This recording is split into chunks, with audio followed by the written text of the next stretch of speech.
विश्वशीर्षं देवं विश्वाक्षं विश्वशम्भुवं विश्वं नारायणं देवमक्षरं परमं पदम् विश्वतः परमां नित्यं विश्वन्नारायणगुं हरिं विश्वमेवेदं पुरुषस्तद्विश्वमुपजीवति पतिं विश्वस्यात्मेश्वरगुं शाश्वतगुं शिवमच्युतं नारायणं महाज्ञेयं विश्वात्मानं परायणम्।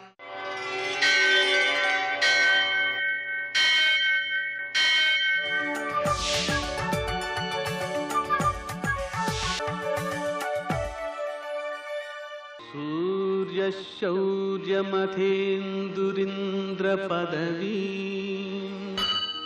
सन्मङ्गलं मङ्गलम्। मृत्युंजयाय रुद्राय नीलकंठाय संभवे अमृतेशाय सर्वाय महादेवाय ते नमः। నేటి కాలమాన విశేషాలను గమనిద్దాం. స్వస్తి శ్రీ చాంద్రమాన మన్మథనామ సంవత్సరం దక్షిణాయనం వర్ష ఋతువు భాద్రపద మాసం శుక్లపక్షం సోమవారం. సూర్యోదయం 6:08 సూర్యాస్తమయం 6:10 తిథి అష్టమి రాత్రి 2:19 వరకు, నక్షత్రం జ్యేష్ఠ ఉదయం 7:01 వరకు, వర్జం రాత్రి తెల్లవారుజామున 5:53 ప్రారంభమవుతుంది. దుర్ముహూర్తం మధ్యాహ్నం 12:33 నుంచి 1:21 వరకు, మరల మధ్యాహ్నం 2:57 నుంచి 3:46 వరకు, అమృతకాలం రాత్రి 12:59 నుంచి 2:37 వరకు, రాహుకాలం సోమవారం కాబట్టి ఉదయం 7:30 నుంచి 9 గంటల వరకు, అష్టకవర్గ రీత్యా శుభప్రదమైన సమయం ఉదయం 7 గంటలు. నేటి విశేషాలు: సోమవారం గణపతి నవరాత్రులలో 5వ శుభదివసం. శివునికి ప్రీతికరమైనది సోమవారం కాబట్టి సోమవారం మొత్తము ఉపవాసం ఉండి రాత్రివేళ శంకరుణ్ణి ఆరాధించుకునేటువంటి అభ్యాసం కొందరిలో ఉంటుంది. అలా ఇష్టదైవం యొక్క శుభదివసాన ప్రీతికరమైన వారాన ఆ దైవాన్ని ఉద్దేశించి ఉపవాస దీక్ష, ఆ నామస్మరణతో సమయాన్ని గడపడం, ప్రత్యేక పూజాధికాలు చేసుకోవటం మొదలైన కార్యక్రమాలు ఉత్తమ ఫలితాలను అందజేస్తూ ఉంటాయి. ఈరోజు గణపతి నవరాత్రులలో 5వ దివసం కాబట్టి మనం ఆయన్ని 2 పూటలా చక్కగా ఆరాధించుకోవడం, ఆయన యొక్క అనుగ్రహంతో 21 అరగుంజీలు తీయడం మొదలైనటువంటి కార్యక్రమాల ద్వారా కృషిశీలతను, ఆరోగ్యాన్ని వృద్ధి చేసుకోవచ్చు. కృషిశీలత వలననే ఎవరైనా ఏ పనులైనా సాధించగలిగేది. నేటి ఆణిముత్యాలు.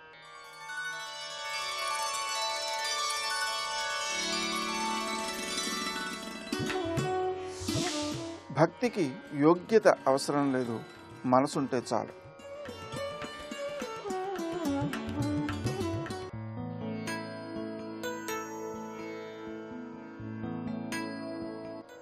ఏ విషయంలోనైనా మనిషి విధించుకునే పరిమితులు మనసులోంచి పుట్టేవే.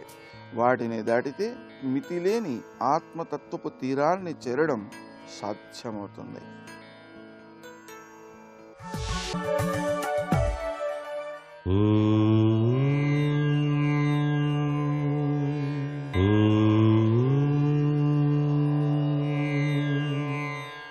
ఓం నమో నారాయణాయ. ఓం నమః శివాయ. శ్రీమాత్రే నమః. ఈరోజు భాద్రపద శుద్ధ అష్టమి. గణేష నవరాత్రి సందర్భంగా ప్రతినిత్యం కూడాను మనం గణేశుని ఆరాధన చేస్తూనే ఈ శుద్ధ అష్టమి నాడు శివుని గరికతో గనక పూజ చేసినట్లయితే చాలా విశిష్టవంతమైనటువంటి ఐశ్వర్యం కలిగి తీరుతుందని శాస్త్రం.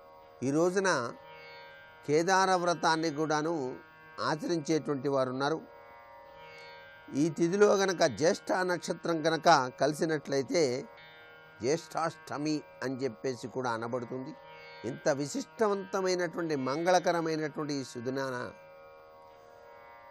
ఆశుతోషుడైనటువంటి పరమేశ్వరుని యొక్క పుత్రుడైనటువంటి ఆ గణపతిని చాలా చక్కగా గకారతత్వంతో విరాజిల్లేటువంటి మంత్రరాజంతో పూజ చేయాలి.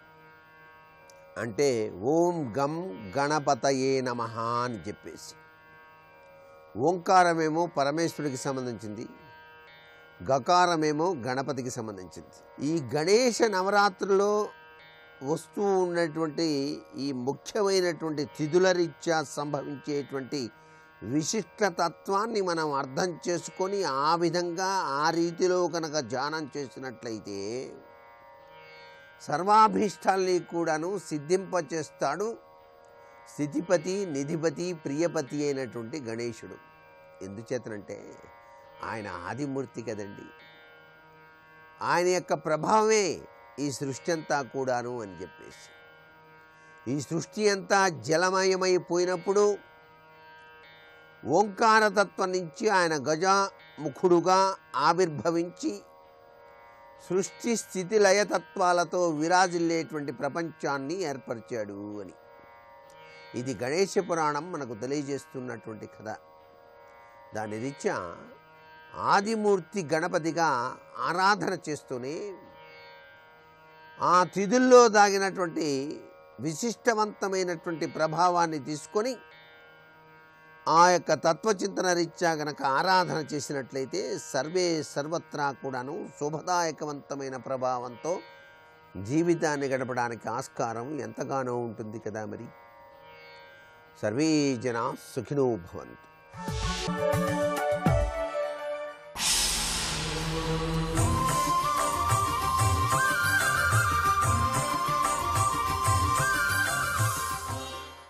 శతక సాహితీ సరస్వతికి నమస్కారం.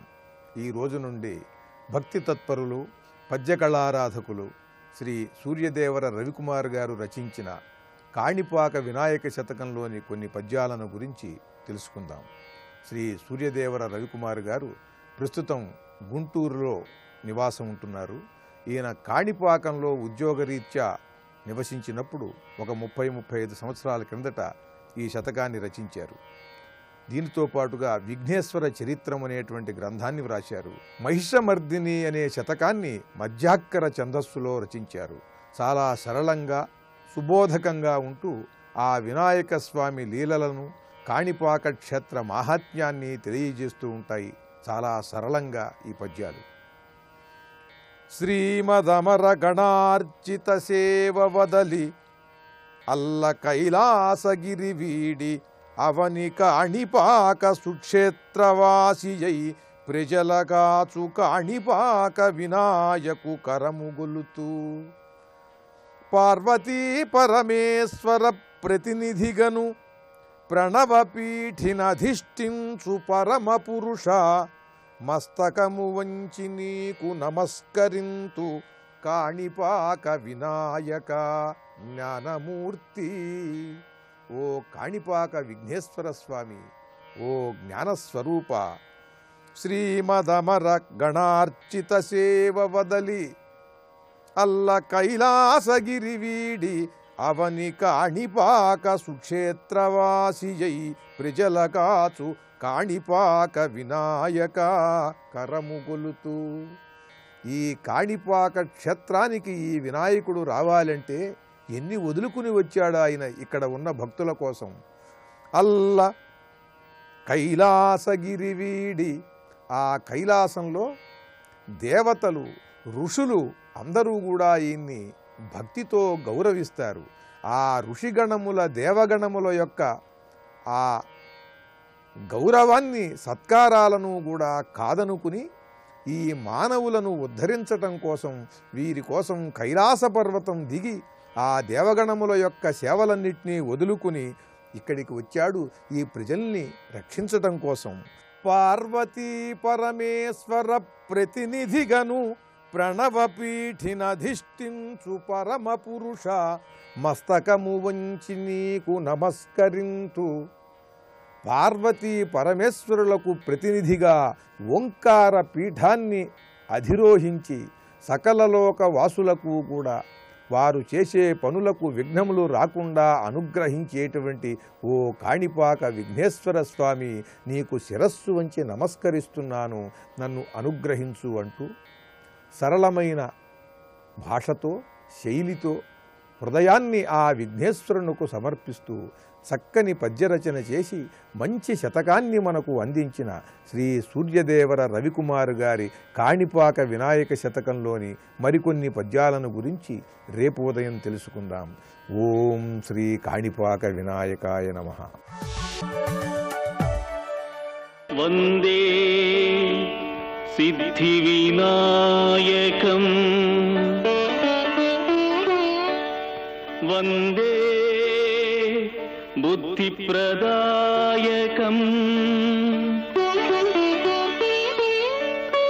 నటరాజసుతం వందే వందే తం విఘ్ననాయకం. వాగీసాధ్యా సుమనసః సర్వార్థానాముపక్రమే యం నత్వా కృతకృత్యా స్యుః తం నమామి గజాననం తం నమామి గజాననం. శివాయ గురవే నమః. శ్రీమాత్రే నమః. శ్రీ విష్ణురూపాయ నమః శివాయ. శ్రీ మహాగణపతయే నమః. మహాగణపతి వరిణ్యుడినే రాజునకు బోధిస్తున్నటువంటి బ్రహ్మ విద్య. ఇందులో ప్రధానంగా యోగ సాధన చేసేటువంటి వాడు మరణించినట్లయితే ఏ గతిని పొందుతాడు అనే ప్రశ్నకు సమాధానంగా శ్రీ గజానను వాచ. గజానుడు చెప్తున్నాడు, దివ్యదేహధరో యోగాత్ భ్రష్ట స్వర్భోగముత్తమం భుక్త్వా యోగికులే జన్మ లభేత్ శుద్ధిమతాంకులే. యోగభ్రష్టుడైన వాడు ఆ శరీర పతనమైన వెంటనే దివ్యదేహాన్ని ధరిస్తాడు. చక్కటి మాట చెప్పారు ఇక్కడ. కనుకనే ఆధ్యాత్మిక సాధన చేసేవాడికి ఎప్పుడూ దుర్గతి ఉండదు. వాడు ఈ జన్మలోనే జ్ఞానము, జీవన్ముక్తి, మోక్షము పొందలేకపోవచ్చు గాక. కానీ ఆధ్యాత్మిక మార్గంలో భగవంతుని కోసం సాధన చేసేవాడు శరీర పతనమైన వెంటనే దివ్యదేహాన్ని ముందు ధరిస్తాడు. ఆ దివ్యదేహాన్ని ధరించి దివ్యలోకాలకు చేరతాడు. స్వర్భోగముత్తమం, స్వర్గాది దివ్యలోకాలకు చేరతాడు. అక్కడ భుక్త్వా యోగికులే జన్మ, అక్కడ దివ్యమైనటువంటి కర్మఫలాలను అనుభవించి సుఖాలను అనుభవించి తర్వాత ఉత్తమమైనటువంటి శుద్ధమైన జన్మని పొందుతాడు. ఆ శుద్ధమైనటువంటి జన్మలో యోగుల వంశంలో పుడతాడు. అతడు కూడా మంచి పరంపర కలిగిన కుటుంబంలో పుడతాడు. గొప్ప గురువులు వాడికి లభిస్తాడు. పైగా పునర్యోగి భవత్యేష సంస్కారాత్ పూర్వకర్మజాత్, పూర్వకర్మ సంస్కారముల చేత ఆ జన్మలో గొప్ప యోగి అవుతాడు. ఇది తెలుసుకోవాల్సింది. ఆ యోగం తప్పకుండా ఫలించుతుంది. కనుకనే భగవంతుడి కోసం చేసే సాధన ఎప్పటికైనా ఫలించి తీరుతుంది సుమా. ఒక్కటి, పుణ్యాత్ముల్లో ఎప్పుడు ఏ ఒక్కడు కూడా నరకానికి పోడు. గొప్ప మాట. నహి పుణ్యకృతాం కశ్చిన్ నరకం ప్రతిపద్యతే. చక్కటి మాట చెప్తున్నాడు ఇక్కడ. భగవద్ జపం చేసేవాడు, ఆరాధన చేసేవాడు, ప్రయత్నం చేసేవాడు ఇతడు పుణ్యాత్ముడు. పుణ్యం అంటేనే పవిత్రము చేసే కర్మ అని అర్థం. దాన్ని చేసేవాడు ఎప్పుడూ నశించిపోడు సుమా. అతడు సద్గతిని పొందుతాడు. అందుకే శ్రేష్ఠో యోగి శ్రేష్ఠతమో భక్తిమాన్మయితేషు యః. కనుకనే ప్రయత్నశీలుడైనటువంటి వాడు, యోగం అంటే ప్రయత్నం అని అర్థం తీసుకున్నా, ఆ ప్రయత్నశీలుడైన వాడు ఎప్పుడూ శ్రేష్ఠుడే. అయితే ఆ ప్రయత్నం చేసే వాళ్ళల్లో కూడా భక్తి కలిగిన వాడు ఇంకా శ్రేష్ఠుడు. శ్రేష్ఠతమో భక్తిమాన్ అని ఇక్కడ యోగావృత్తి ప్రశంసనము అనే అధ్యాయాన్ని పూర్తి చేసి దివ్యమైన భక్తి వైపు తీసుకువెడుతున్నాడు. భక్తి అనేది చాలా ప్రధానం. కనుకనే మనం ఎన్ని యోగాలు చేసినా, ఎన్ని సాధనలు చేసినా భగవద్భక్తి ఉండాలి. భగవద్భక్తి అంటే భగవంతుని యందు ప్రీతి భావం. ఏది చేస్తున్నా ఆయన్ని పట్టుకుని చేయాలి. ఆయన పట్టుకోవడం అంటే అర్థం ఏంటి? దృష్టి ఆయన యందు పెట్టి చేయాలి. మనం ప్రాణాయామం చేసినా, జపం చేసినా, తపం చేసినా, పూజలు చేసినా, పునస్కారాలు చేసినా, ఏవి చేసినా, ఆఖరికి సత్యం పలకడం ఇలాంటి సత్కర్మలు చేసినా భగవత్ ప్రీతి భావంతో చేస్తూ ఆయనపై ఒక ప్రేమ కలిగి ఆయన్ని ఆశ్రయించగలిగే స్థితి ఉండాలి. ఇది సర్వోత్కృష్టమైనటువంటి యోగము. కనుకనే సాధకుడైన వాడు భక్తి కలిగి ఉంటే అతడు సద్గతిని చాలా సులభంగా పొందుతాడు సుమ. అందుకు భక్తి అనే దాని యొక్క ప్రస్తావన ఇక్కడ చూపిస్తున్నారు. భక్తి లేని వాడికి జ్ఞాననిష్టాత్, తపోనిష్టాత్, కర్మనిష్టాత్ అన్ని నిష్ఠల కంటే ఈ భక్తి చాలా శ్రేష్టమైన సుమ. గీతలో స్వామి కూడా భక్తి యొక్క వైభవాన్ని చెప్తూ భక్త్యా త్వన్యయాశక్య అహమేవం విదోర్జున జ్ఞాతుం ద్రష్టుంచ తత్వేన ప్రవేష్టుంచ పరంతప అన్నాడు. భక్తి తప్ప మరొక మార్గం లేదు నన్ను పొందడానికని. అందుకు ఆ దివ్యమైనటువంటి భక్తి మార్గం గురించి చెప్తూ, ఈ భక్తి మార్గంలో ప్రధానంగా కనబడుతున్న ఈ ప్రకృతి అంతా భగవత్ స్వరూపం నిరంతరం భావించాలి. భగవంతుడు కనబడలేదని కాదు, కనిపించేది భగవంతుడు అనేటువంటి విచారణ ముందు చేయాలి. ముందుగా ఆయన అనుభవించే జ్ఞానం లేకపోయినా విచారణ చేయగలగాలి. అందుకు మొట్టమొదటి కావాల్సింది నా ప్రకృతిని తెలుసుకొనుట. అనగా నా నుంచి ఏర్పడిన జగత్తంతా నాతోనే ఉన్నది, దాని యందు నేనే లీనమై ఉన్నానని తెలియాలి. అందుకు ఇది శాస్త్ర సహాయంతో, గురువుల ఉపదేశంతో ఈ భావాన్ని అభివృద్ధి చేసుకోవాలి. ఎలాగ ఉంటే క్వనలౌకమహంకార కం చిత్తం ధీ సమీరణౌ రవీందు యాగకృచ్చైకాదశధా ప్రకృతిర్మమా. భూమి, అగ్ని, ఆకాశము, అహంకారము అంటే నేను అనబడే చైతన్యము, జలము, చిత్తము, బుద్ధి, వాయువు, సూర్యుడు, చంద్రుడు, యజ్ఞకర్త, ఈ 11 కూడా పరమాత్మ యొక్క ప్రకృతి స్వరూపం తెలుసుకోవాలి. ఇవన్నీ కూడా ఆయన వల్లనే చైతన్యాన్ని పొందుతున్నాయి కనుక వాటి యందు చైతన్యముగా ఉండేవాడని నేనే అనేటువంటి విషయాన్ని, నేనే అంటే మహాగణపతి అనే విషయాన్ని, పరమాత్మ అనే భావాన్ని తెలుసుకోవాలి. ఆయన విభూతి రూపంలో ఈ ప్రపంచంలో ఉన్నాడు, ఇది గ్రహించాలి. మనం ప్రపంచానికి అతీతంగా పరమాత్మను చూడడం కాదు, ప్రపంచము పరమాత్మ యొక్క విభూతి స్వరూపాన్ని ఎరుక కలగాలి. ఇది ఆయన విభూతి అని తెలుస్తూ ఉంటే విశ్వమే ఆయన అనేటువంటి ఎరుక కలుగుతుంది. అందుకే విభూతి యోగం, తర్వాత విశ్వరూప సందర్శన యోగం భగవద్గీతలో చెప్పారు. అదే పద్ధతిని గణేశ గీత అవలంబిస్తున్నది. క్షితౌ సుగంధ రూపేణ తేజోరూపేణ చాగ్నిషు ప్రభారూపేణ పుష్ట్యబ్దే రసరూపేణ చాప్సుచ. భూమి యందు గంధరూపంగా ఉన్నవాడని నేనే, అగ్నియందు కాంతి రూపంలో ఉన్నవాడిని నేనే, సూర్య చంద్రుల్లో వర్చస్సు రూపంతో ఉన్నవాడిని నేనే, నీటి యందు రసస్వరూపంగా ఉన్నవాడిని నేనే. ఆ నేనే ధీ తపోబలినాంచాహం ధీస్తపోబలమేవచ. మేధావుల్లో మేధాశక్తిగా ఉన్నవాడిని నేను, తపస్సుల్లో తపశ్శక్తిగా ఉన్నవాడిని నేను, బలశాలుల్లో బలాన్ని నేను. అంతేకాదు నా వలన ఉత్పన్నమైన ఈ సత్వరజస్తమో గుణాత్మకమైన జగత్తులో 3 గుణముల యందు నా తేజస్సే ఉంది అని తెలుసుకోవాలి. ఇలా అంతటా నేనే ఉన్నప్పటికీ కూడా పాపాత్ములు ఆ నన్ను తెలుసుకోలేరు. ఎవరి వల్ల ఇదంతా నడుస్తుందో, ఎవడు వీటన్నిటి యందు లీనమైనాడో వాడిని తెలుసుకోలేకపోవడానికి కారణం ఏంటి? పాపము. పాపం అంటే దుష్కర్మ యొక్క ఫలము. దాని కారణంగా నన్ను తెలుసుకోలేరు. అందుకు ఆ పాపనాశన సాధన చేస్తూ నన్ను భావించుతూ ఉన్నటువంటి వాడు దాని నుంచి బయటపడతాడు. పైగా ఏ దేవతని ఏ రూపంతో కొలిచినా అది నన్ను కొలుస్తున్నారు, నన్ను అంటే అర్థం పరమాత్మనే కొలుస్తున్నారని తెలుసుకోవాలి.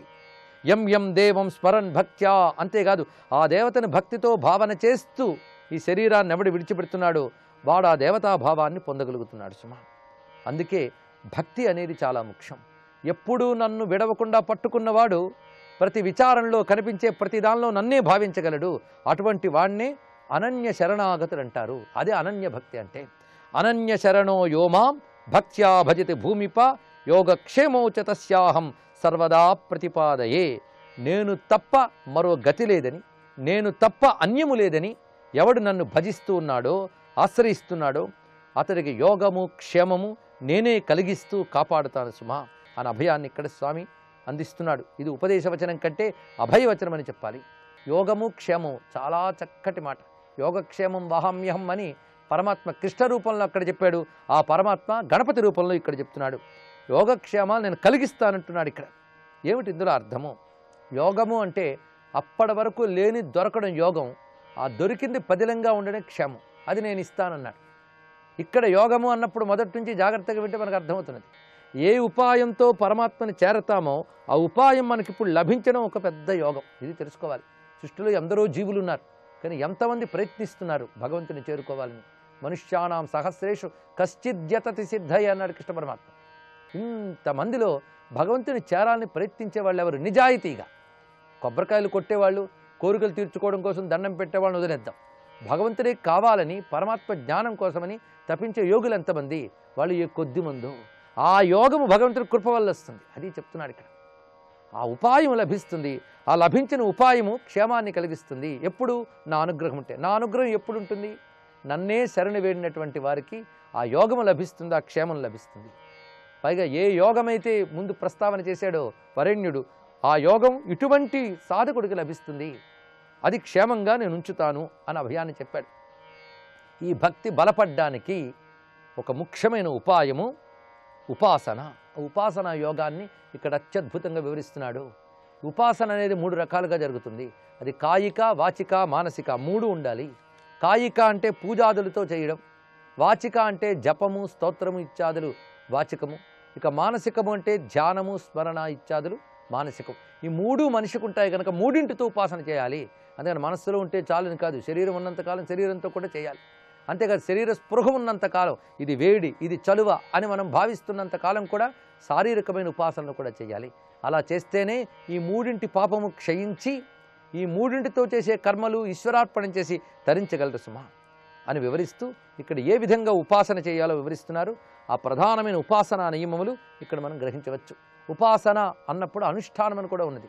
నిరంతరం వదలకుండా చేసే ఒక సాధన అనుష్ఠానం అని అంటారు. ఇది నిరంతరం భగవత్ సామీప్య భావనతో చేస్తే ఉపాసన. ఏది చేయడం వల్ల భగవంతుని దగ్గర చేరగలమో, ఏది చేస్తూ నిరంతరం భగవత్ సన్నిధిని మనం భావిస్తామో అది ఉపాసన. దాన్ని వివరిస్తున్నారు ఇక్కడ స్వామి. ఏ మాం సమ్యగుపాసంతే పరం బ్రహ్మ ప్రయాంతితే ధ్యానాజ్జైరుపచారైర్మాం తథా పంచామృతాదిభిః. ఏ మానవులు పంచామృతముల స్నానములతో ధ్యానాది షోడశోపచారాలతో నన్ను సేవిస్తారో వారు క్రమముగా పరబ్రహ్మ పదమును అందుతారు. ఇది చాలా చక్కటి మాట.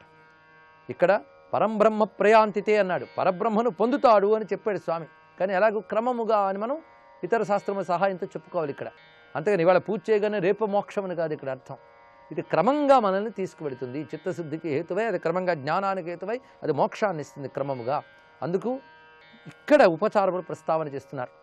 కొందరు సాధారణంగా ఈ పూజా పునస్కారాలు మాత్రమే హిందూ ధర్మం అనుకుని ఇదే ఉన్నది మీ దాంట్లో అంటారు. కాదు, దీని నుంచి క్రమంగా ఎలా ఎదగాలో కూడా చక్కగా మొదటి నుంచి బోధిస్తున్నాడు. ఒక సంపూర్ణమైనటువంటి ఆధ్యాత్మిక జ్ఞానం హిందూ మతం, గుర్తుపెట్టుకోండి. ఆ హిందూ మత సర్వస్వమే ఏ గీతలోనైనా దొరుకుతుంది. ఇప్పుడు ఇది కూడా అలాగే సర్వ ఉపనిషత్ సారభూతంగానే గణేశ్వరుడు చెప్తున్నాడు ఇక్కడ. అందుకే ధ్యానాజ్జైహి ఉపచారైర్మా, ముందు ధ్యానం చెప్పాడు ఇక్కడ. మనసు యొక్క నిలుకడే ధ్యానం. అలాగే నన్ను ధ్యానిస్తూ తర్వాత ఆవాహన ఇత్యాది ఉపచారములు చేస్తూ పంచామృతాలతో నన్ను అభిషేకిస్తూ ఎవడైతే ఆరాధిస్తాడో వాడు క్రమముగా నన్నే చేరతాడు అని ఉపాసనా పద్ధతిని స్వామి చెప్తున్నాడు. ఇంకా చెప్పిన ఉపాసనా వివరాలు రేపు తెలుసుకుందాం. సర్వం శ్రీ మహాగణపతి చరణారవిందార్పణమస్తు.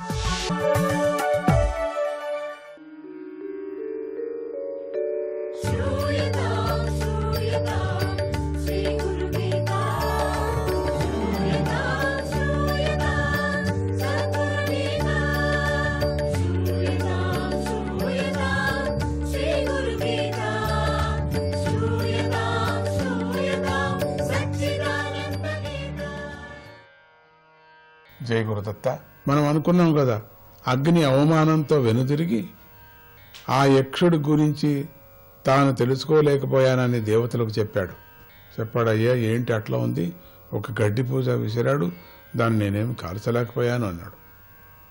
ఇంద్రుడు ఈసారి వాయుదేవుణ్ణి పంపించాడు. గడ్డి పూసట చూసిరాపో కాస్త. భగవద్ దర్శనం ప్రతి వారికి ఏదో ఒకప్పుడు భగవంతుడిని దర్శించాలి అనే కోరిక కలుగుతూ ఉంటుంది. దేవుడు ఎట్లా ఉంటాడో ఏమేమిటో కల్పన దేవుడిని గురించి. దీనికి నీ ప్రయత్నంతో పాటు గురువు సహాయం కూడా తప్పనిసరి. ఎందుకంటే ఆయన ఆ దర్శనాన్ని పొందినవాడు గనుక. ఎవరు అనుభవించారో, ఎవరు ఏ కష్టంతో అక్కడికి వెళ్ళారో ఆ పరమాత్ముని దర్శనం చేయటానికి, ఆ అనుభవంతో తెలిసినటువంటి ఎవరున్నారు వాళ్ళ దగ్గర వెళ్ళి వాళ్ళ సహాయాన్ని పొందాలి. కానీ మన ఇష్టం వచ్చినట్టు మనమే వాక్కోకూడదు. మొట్టమొదట గురువుని ఆశ్రయించాలా, గురువుని నమ్మాలా, మొదట గురు సేవ చేయాలా. అందరూ గురువులు భగవంతుని గురించి చెప్పేది ఒకటే, అన్ని గురువులు కూడా చెప్పేది కూడా ఒకటే. ఆయన సర్వవ్యాపి అని, అంటే ఆకాశంలా అంతటా వ్యాపించి ఉన్నవాడటువంటి వాడే భగవంతుడు అని చెప్తూ ఉంటారు.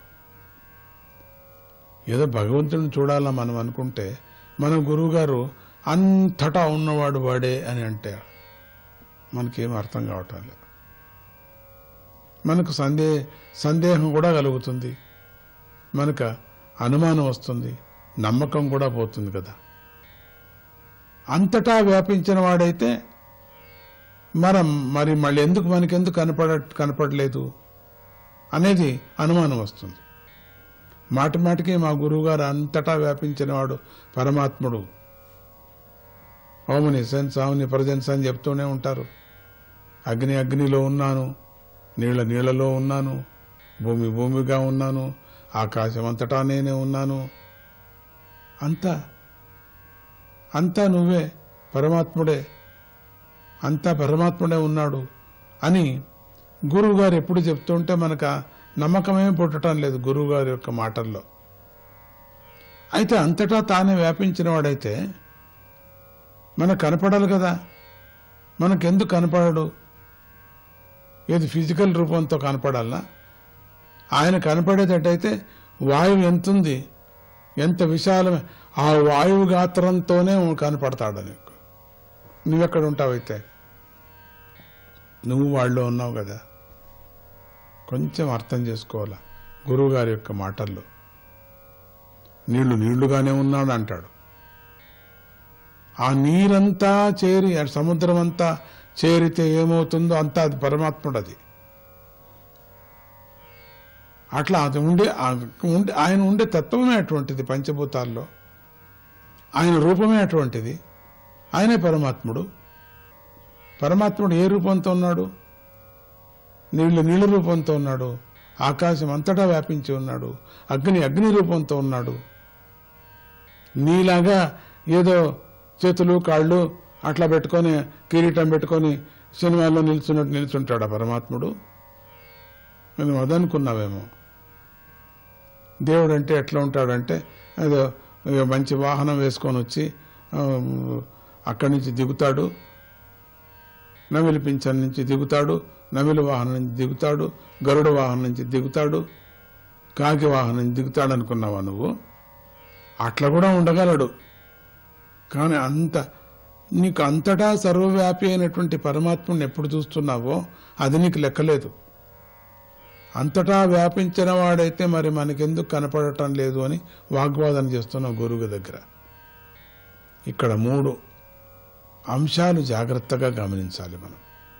మొదటిది, ఏదైనా ఒక వస్తువు ఎదురుగా ఉండి కూడా మనకు కనిపించలేదంటే, అది మనకు కనిపించడం లేదంటే ఆ వస్తువుకు మనకు మధ్య ఏదో అడ్డం ఉండాలి. మనకు కనిపించదు అంటే ఒక అడ్డం ఉంది. ఆ అడ్డం తొలగించాలి మనం. వర్షాకాలంలో మబ్బులు అడ్డం ఉంటే సూర్యుడు ఎదురుగా ఉన్నా కనిపించడు కదా. సూర్యుడు కనపడడు. ఎందుకంటే అంత మబ్బులు, అంత పెద్ద సూర్యుడు కనపడడు అంటే మనకు అడ్డము మబ్బులు ఉన్నాయని. అలాగే భగవంతుడు కనపడుకోకుండా ఉన్నాడు. ఇక మళ్ళీ ఏది అడ్డం వస్తుందో చూస్తామా? జయ గురుదత్త.